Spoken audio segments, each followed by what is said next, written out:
Dios quiere hablar. Una de las características más bonitas que tiene nuestro Dios es que es un Dios que siempre quiere comunicarse con su criatura. No es un Dios silencioso, no es un Dios apagado, no es un Dios ausente como muchas veces lo creemos. Creemos que Dios está lejos de nosotros, que Dios no escucha, que Dios no habla, que Dios no responde. Ante las diferentes circunstancias de la vida, a veces creemos que Dios no está presente en mi vida, que Dios no obra. Pero Dios habla, Dios quiere comunicarse, Dios desea hablar con su criatura, es lo que más quiere comunicarse. Y la manera como lo hace es a través de las personas, a través de los seres humanos. No cae del cielo un libro, no cae un rayo del cielo, sino que envía a personas concretas a que nos hablen de Él. Eso es lo bonito de nuestro Dios. Nuestro Dios obra maravillosamente en las cosas sencillas, obra poderosamente en lo sencillo, en lo que incluso uno no puede percibir, en lo casi imperceptible. Ahí está obrando Dios. El Papa Francisco, en uno de los últimos escritos que nos entregó, hablaba de los santos de la esquina, diciendo que hay un montón de santos en medio de nosotros que a veces ni nos damos cuenta que son santos, pero son santos, gente que es buena y que habla constantemente de Dios. Pues Dios en el Antiguo Testamento todo el tiempo está eligiendo, todo el tiempo está escogiendo, y elige a personas concretas de la historia para hablar. Dios quiere comunicarse, y esos son los profetas. Y una de las experiencias más bonitas del profeta es que el profeta se percibe, se siente, se experimenta elegido. La elección es una de las experiencias más bonitas de la vida. Sentirse elegido por alguien, sentirse escogido, que yo valgo para alguien, es una cosa hermosa. Saber que yo he sido elegido. De hecho, una de las tristezas más grandes que tiene uno en la vida es que nadie lo escoge. Sentirse rechazado es una de las grandes tristezas. Sentir que no valgo para nadie, que nadie me escoge. Cuando uno es adolescente, sobre todo, que no consigue novio, no se siente como mal feo del mundo, porque nadie me escoge, nadie me elige. Pero Dios escoge. Y una de las experiencias más bonitas del profeta es que se siente elegido. Incluso llegan a sentir tanto esa elección que los supera esa experiencia al punto de decir: yo tuve que haber sido escogido desde antes de nacer. O sea, esto no pudo haber sido ayer, eso tuvo que haber sido hace mucho tiempo, que Dios me eligió, que Dios me llamó para estar con Él. Y por eso el profeta dice: antes de que yo naciera, el Señor me conocía y me consagró y me llamó a ser profeta de las naciones. La elección como que es la experiencia que lo traspasa, que lo reanima.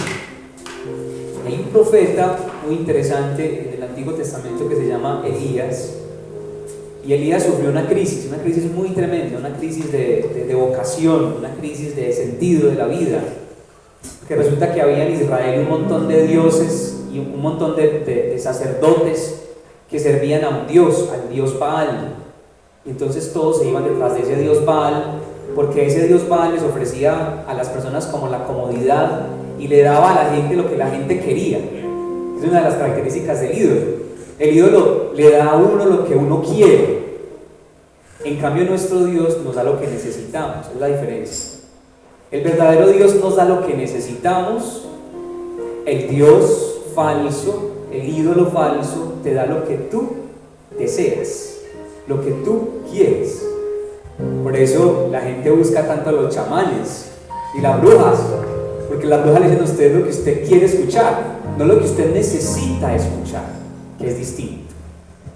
Entonces los profetas, toda la gente se iba detrás de los falsos profetas de Baal, se iban tras él, y Dios le encomienda esa misión a Elías, y Elías tiene que pasarlos a todos a cuchillo, deshacerse de él, hacer que desaparezca de la tierra de Israel esos falsos profetas. Pero llega un momento, después de que hace eso, en que se siente solo. O sea, se siente que Dios no está con él. Entonces huye a la montaña, y estando en la montaña, Dios se le aparece. Él está súper deprimido, está súper aburrido, porque Dios parece que se quedó callado, porque Dios ya no habla. Él acaba de hacer su voluntad, pero Dios como que se quedó callado. ¿Qué pasó con Dios? Y el relato está en uno de los libros de Reyes. Dice que Dios se le aparece a Elías, se le aparece en el monte, y dice que viene un incendio, pero ahí no está Dios. Que viene un terremoto, pero ahí no está Dios. Que viene una tormenta, pero ahí tampoco está Dios. Pero después dice que siente el sonido de una brisa suave, una leve brisa que acaricia el rostro de Elías, y ahí está el Señor. La pregunta es: ¿por qué Elías no siente a Dios en el fuego? Ahorita decíamos: ven Espíritu Santo como fuego. ¿Por qué Elías no siente a Dios en el fuego? ¿Por qué no lo siente en el terremoto? Si dice la palabra que cuando la presencia de Dios se manifiesta, hay un temblor que sacó de las montañas. ¿Por qué no está en el incendio si Dios es eso, un fuego que incluso unos versículos antes había hecho arder la ofrenda sobre el altar en ese relato de Elías? ¿Por qué ahora Elías no experimenta a Dios como incendio, ni como fuego, ni como terremoto? ¿Por qué? Porque Dios nos da a nosotros la posibilidad de encontrarlo de acuerdo a la necesidad que tenemos en el momento.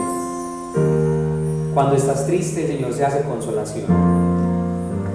Cuando estás apagado, el Señor se hace fuego. Cuando estás en angustia, el Señor se hace paz. Por eso pidámosle al Espíritu Santo, a ese precioso Espíritu de Dios, que descienda hoy sobre este lugar, sobre nosotros, como sobre los profetas, para que haga su obra en nosotros. Dígale al que está a su lado: tú eres un profeta del Señor. Dígale: tú eres un profeta del Señor. Anhelamos tu presencia. La obra más grande del Espíritu Santo sí es la creación, Dios crea. Sí es la vocación, Dios nos llama a través de su Espíritu. Pero también la obra del Señor, la obra del Espíritu Santo, es la más grande, la más poderosa, la más hermosa. Es la obra del Mesías. Que Dios viene y se encarna en nuestra realidad. Esa es la gran obra del Espíritu Santo. Que Dios viene en nosotros. Dios quiere habitar en nosotros. Dios estaba soñando cómo salvo a la humanidad. ¿Cómo hago para salvar a la humanidad? Piense usted en esa persona a la que usted quisiera salvar, a la que usted quisiera sanar, a la que usted quisiera liberar. Esa persona de su casa, ese hijo, ese esposo, ese vecino que usted quisiera ayudar, usted quisiera salvar. ¿Quién no siente impotencia porque no sabe cómo salvarlo? ¿Qué hago? Lo invito a un retiro, lo llevo a un encuentro de oración, oro por él. ¿Qué hago? Dios quería salvar al hombre y envió a los profetas, envió a los jueces, envió a 1000 y 1000 personas para rescatar su creación. Pero se dio cuenta que su creación no se salvaba simplemente con oír, sino que la palabra tenía que metérseles adentro.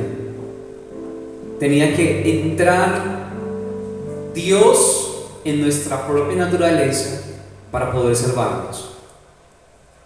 Dios se da cuenta que la única forma de salvar al ser humano es entrando en la realidad del ser humano, entrando en la miseria del ser humano. Eso se llama la encarnación. Dios se mete en el ser humano. No solamente Dios llena al ser humano, no solamente lo sana, no solamente lo libera, no solamente lo crea, sino que se mete en él. porque se da cuenta que la única forma de salvar al ser humano es entrando en Él. Pero esa obra de salvación solo es posible cuando uno le dice que sí. Cuando uno dice que sí. Solamente es posible que Dios viva en nosotros cuando le decimos que sí a Él. Dios se dio cuenta que necesitaba ayuda para hacer esa obra de salvación, y por eso creó a María, a quien también dedicamos este momento de oración, a nuestra Madre. A ella dedicamos este momento de oración del Nuevo Testamento, de la obra del Espíritu Santo en el Nuevo Testamento, porque ella fue quien se dejó llenar del Espíritu Santo. Ella le dijo al Espíritu Santo esto: Espíritu Santo, hazme oír a la palabra del Señor. Espíritu Santo, hazme oír a la escucha de su voz.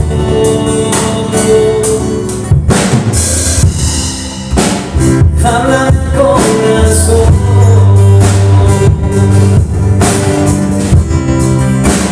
habla del corazón, Señor. Tu esclavo quiero ser.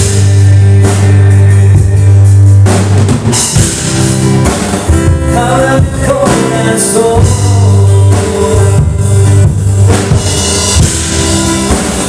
habla del corazón, Señor. Esclavo quiero ser. Tu esclavo quiero ser. Tu esclavo quiero ser.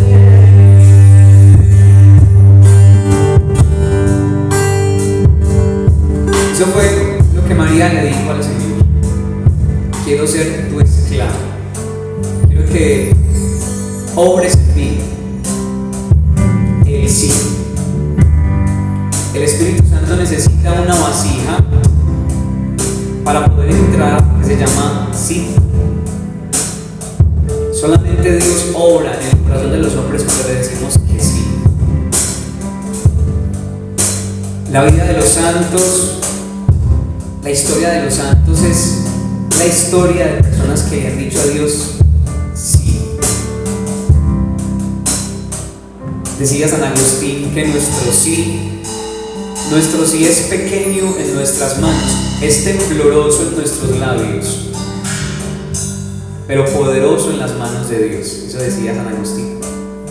Nuestro sí es una cosita de nada en los labios. Sí, Señor, hágase en mí, pero es poderoso en las manos de Dios.